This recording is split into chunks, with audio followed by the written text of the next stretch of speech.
Exercice 11. Un dynamomètre calibré pour mesurer des forces entre 0 et 50 newtons est constitué d'un ressort ayant une élongation maximale de 10 cm. Donc ça, déjà, qu'est-ce que ça veut dire? Un dynamomètre, c'est un appareil qui sert à mesurer des forces. Malheureusement, j'en ai pas à la maison et donc j'ai pas pu vous montrer en fait de quoi il s'agissait. Mais en gros, le principe, je vous avais déjà expliqué quand je vous ai présenté la théorie sur la force élastique et donc sur les ressorts. C'est un appareil de conception très simple. Vous avez en fait un tube en métal en général, à l'intérieur duquel il y a un ressort.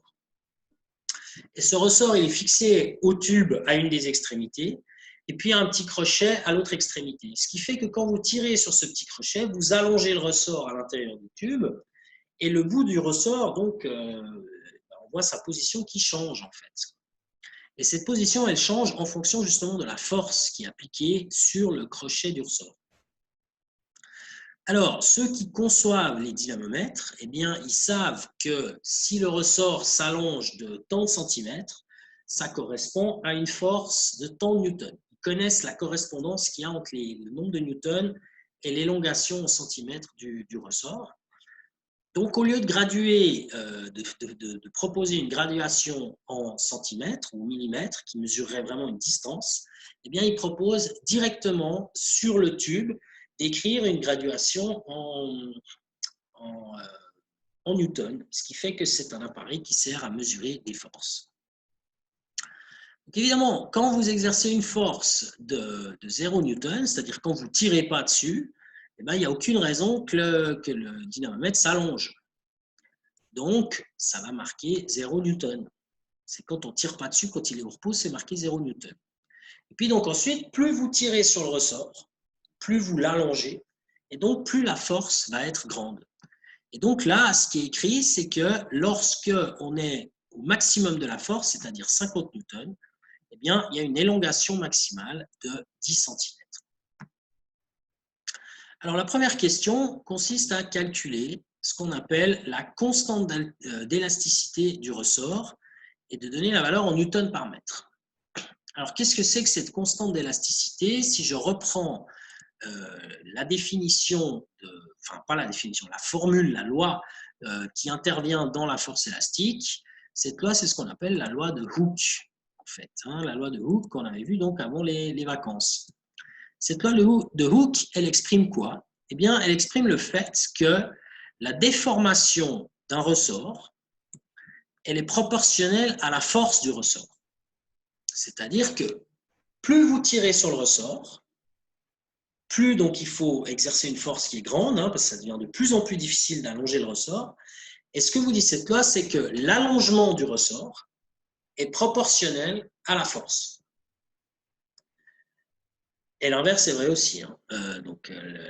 Si c'est l'allongement qui est proportionnel à la force est proportionnelle à l'allongement, de manière inverse en fait. Et puis, on peut aussi voir la chose sous une autre manière, hein, c'est-à-dire que moi, je vous ai parlé d'une élongation d'un ressort, parce que dans un dynamomètre, on allonge le ressort, mais si on le comprime, on a exactement le même principe. Ce qui compte, c'est la déformation du ressort, son changement de taille, qui est proportionnel à la force exercée par ce ressort. Alors ça s'exprime par une loi donc qu'on appelle la loi de Hooke. Et donc, si vous avez la déformation, alors je vais changer un petit peu les couleurs, hein. Si vous avez une déformation delta x et qu'on vous dit que cette déformation elle est proportionnelle à la force du ressort, ou que la force du ressort est proportionnelle à la déformation, eh bien, mathématiquement, vous pouvez écrire que l'une est égale à une constante fois l'autre. C'est ça que veut dire cette formule ici. Ça veut dire que la force du ressort en vert, elle est proportionnelle à la déformation en rouge. Et le facteur de proportionnalité, c'est ce K qui apparaît en bleu ici. Et ce K, c'est justement ce qu'on cherche, c'est-à-dire la constante d'élasticité du ressort. Donc, maintenant, on va appliquer cette formule pour trouver le K, qui est donc ce qui est demandé dans la donnée. Quelle est la constante d'élasticité du ressort? Alors, je vais à mon corrigé et je l'agrandis un petit peu quand même, hein, puisqu'on ne voit pas grand-chose. Voilà, ça devrait suffire. Alors ici, vous avez un ressort qui est au repos, qui est donc le dynamomètre. Hein. Quand on ne tire pas dessus, sa position, elle est ici. Ça correspond à, je vais faire ça en bleu, à une force de 0 Newton, bien entendu. Hein. 0 Newton. Puis maintenant, vous tirez dessus. Donc, vous allez, qu'est-ce qui va se passer quand vous tirez dessus? Vous allez exercer une force pour le déformer, et le ressort, lui, il va réagir. Donc, lui, le ressort, il va exercer une force parce qu'il a envie de reprendre sa forme qu'il avait au début, c'est-à-dire qu'il a envie de revenir à la position en bleu ici. Mais en réalité, tant qu'on tire dessus, il reste à sa position en vert ici, position qui correspond donc à la force qui est exercée par le ressort. Et cette position en vert, c'est quelque chose qu'on peut mesurer. Ici, en l'occurrence, c'est les 10 cm. C'est la valeur maximale qui correspond à la valeur maximale aussi de la force. Et cette valeur maximale de la force, d'après la donnée, c'est 50 newtons.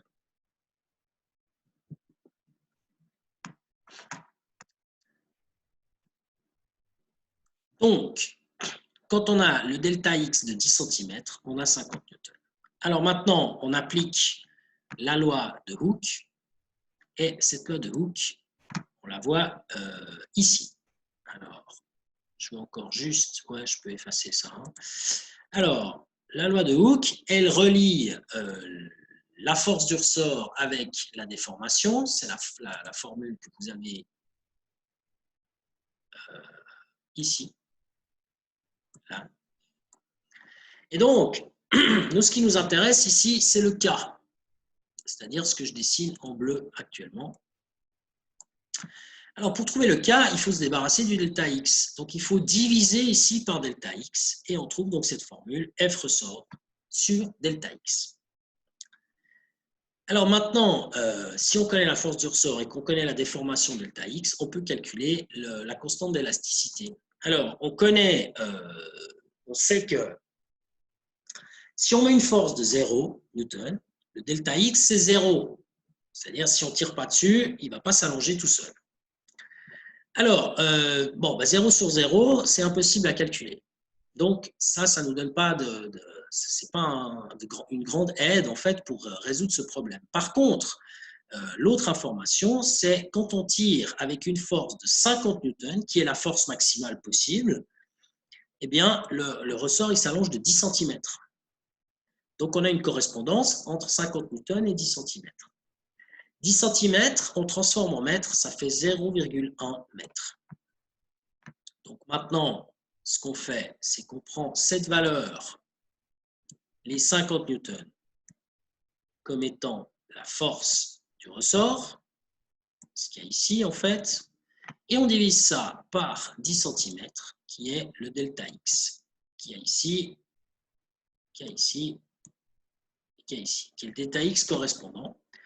Et donc, comme on a 50 divisé par 0,1, le résultat donne 500 en fait. Et 500 quoi? Eh bien, on a des newtons en haut et des mètres en bas, donc 500 newtons par mètre.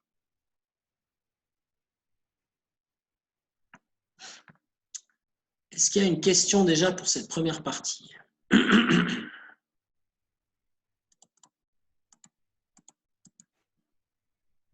Je ne vois pas de main qui se lève. Alors, je continue avec la question B. Alors, à la question B, qui est ici, OK. Alors, la question B, c'est de combien de millimètres s'allonge-t-il, donc le ressort, hein, bien sûr, si on les tire avec une force de 17 newtons. Alors, là, il y a deux façons de faire. Il y a la bonne vieille règle de 3 qu'on applique quand on est à l'école. Donc, vous pouvez faire ça. Vous savez que si vous tirez avec 50 newtons, il s'allonge de 10 cm. Donc, la question, c'est si on met 17 newtons, de combien de centimètres il s'allonge? Et puis, une fois que vous avez trouvé combien de centimètres, vous faites la conversion en millimètres. Ça, c'est une règle de 3. Vous pouvez l'appliquer, ça fonctionne dans ce cas-là. Moi, personnellement, j'aime pas tellement que vous fassiez ça, mais disons, si vous le faites et que vous trouvez le bon résultat, finalement, c'est ce qui compte, hein, on va dire ça. Pourquoi est-ce que j'aime pas? Parce qu'en fait, je suis en train de vous enseigner un nouveau thème dont le but, c'est de comprendre la loi, et si on la comprend, on l'applique également. La loi en question, c'est la loi de Hooke. Donc, à mon avis, il est préférable d'appliquer la loi de Hooke ici. En réalité, qu'on applique la loi de Hooke ou qu'on applique la règle de 3, du point de vue des maths et du calcul, ça revient exactement au même. En réalité, c'est la même chose. Alors, comment est-ce que je vais pouvoir calculer le nombre de millimètres quand on tire avec une force de 17 newtons? Eh bien, désormais, notre ressort, on connaît sa constante d'élasticité. Le K, il est connu. Hein, c'est les fameux 500 newtons par mètre qu'on a calculé juste avant. Donc, dans la formule F égale K fois delta X, maintenant, le K, on le connaît. Alors, dans cette donnée, la nouvelle, je vous dis, on tire dessus avec une force de 17 newtons. Donc, le 17 newtons, c'est la force du ressort. Alors, que vaut le delta X? Maintenant, pour trouver le delta X, il suffit de retourner la formule qui est en fait la loi de Hooke et de faire la force du ressort divisée par K.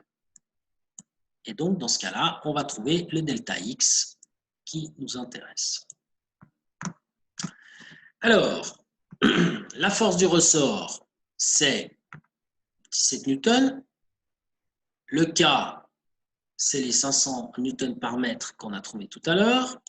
Donc, vous faites le calcul et vous trouvez le delta X, ça fait 0,034. Attention, ces 0,034, ce sont des mètres, puisqu'on a 17 newtons et qu'on a utilisé 500 newtons par mètre. Donc, on obtient des mètres ici. 0,034 mètres. Et la question, c'était combien de millimètres? Donc, ensuite, il faut multiplier par 1000 pour obtenir la réponse voulue. 0,034 fois 1000, ça fait 34 millimètres. Ou en d'autres termes, 3,4 cm. Donc, c'est cohérent comme réponse, hein, c'est bel et bien entre 0 et 10 cm. Hein. Je vous rappelle que la donnée, c'est le ressort, le diamètre, il peut s'allonger de 0 jusqu'à 10 cm. Donc, si on trouvait quelque chose de plus que 10 cm, ce serait illogique, on va dire. Hein. Ce serait un peu absurde par rapport à la donnée. Donc là, on a 3,4 cm, c'est tout à fait correct. Une petite question là-dessus? Pas de main qui se lève. Alors, je continue avec cette fois la question C. Alors, la question C, c'est quelle est l'intensité de la force exercée sur le ressort lorsqu'on mesure une élongation de 8,1 cm. Donc, cette fois, on connaît l'élongation, la déformation 8,1 cm. Et ce qu'il faut faire, c'est calculer la force. Alors, encore une fois, on applique la loi de Hooke, qui est ici, F égale K fois delta X, pour laquelle plutôt on connaît déjà le K. La constante d'élasticité du ressort, c'est une caractéristique du ressort, 500 newtons par mètre, c'est toujours d'actualité. Donc ce K, on le connaît, il est ici, et c'est donc 500 newtons par mètre. Ce K, il faut le multiplier par le delta X. Alors, le delta X, qu'est-ce que c'est? C'est l'élongation. Et l'élongation, maintenant, d'après la donnée, elle vaut 8,1 cm. Alors, évidemment, on ne peut pas garder 8,1 cm puisqu'on a un K qui est en newton par mètre. Il faut que ce soit cohérent, donc il faut transformer les centimètres en mètres. On divise par 100 pour cela. Et donc, on trouve une élongation de 0,081 mètres.